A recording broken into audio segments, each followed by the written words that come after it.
എൻ്റെ ഹസ്ബൻഡ്, വലിയ മക്കള്, മരുമക്കൾ, ഉമ്മ,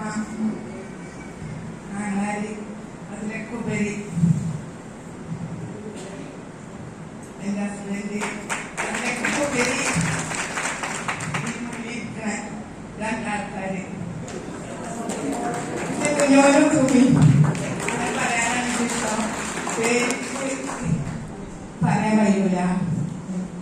ഞാൻ എപ്പ തളർന്നാലും എപ്പ എന്നെ വിളിച്ചാണ്ട് സാരില്ലടി ഞങ്ങളുണ്ട്, ഞാനുണ്ട്, എനിക്ക് എപ്പോഴും സ്നേഹം തന്നാട് ഇതുവരെ എത്തിച്ചു.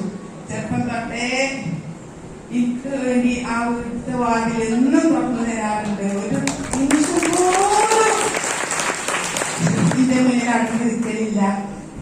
ഓൻ കല്യാണം കഴിച്ചു കൊണ്ടുവരുമ്പോ ഓരോ പെണ്ണുങ്ങൾക്ക് അങ്ങനെ ചിലപ്പോ പറ്റിയില്ലെങ്കിലോ നേരെയായിട്ട് മാപ്പിള പറഞ്ഞപ്പോ പക്ഷേ അങ്ങനെ ആകരുത് ഞാൻ പറഞ്ഞു. പക്ഷെ ഇത് കിട്ടിയത് വലിയൊരു ടൈം തന്നെയാണ്.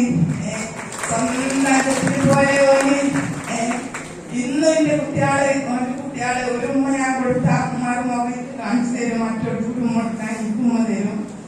എന്റെ ജന്മം ഞാൻ എന്റെ മരണം വരെ ഓരോടുള്ള സ്നേഹം എങ്ങനെയൊക്കെ കാണിക്കേണ്ടതെന്ന് അറിയില്ല. ഞാൻ മരിച്ചോടെ ഇപ്പോൾ സ്നേഹം കിട്ടുന്ന നിങ്ങൾ എല്ലാവരും പ്രാർത്ഥിക്കണം. എല്ലാവരും കൈ കിട്ടപ്പോഴും ഈ ആൾക്ക് ഞാൻ ആദ്യമായിട്ട് വന്നപ്പോ ഇനി 2 കൈ സ്വീകരിച്ച ഇവിടെ മുന്നിലിരിക്കുന്ന എല്ലാവരോടും നന്ദി. പിന്നെ ടീച്ചർ എല്ലാം ധൈര്യം തന്നിട്ട് വന്നവിടില്ല. എല്ലാവർക്കും എന്നെ പോലെ വിജയം ഉണ്ടാവട്ടെ എന്നാണ് പ്രാർത്ഥിക്കുന്നു.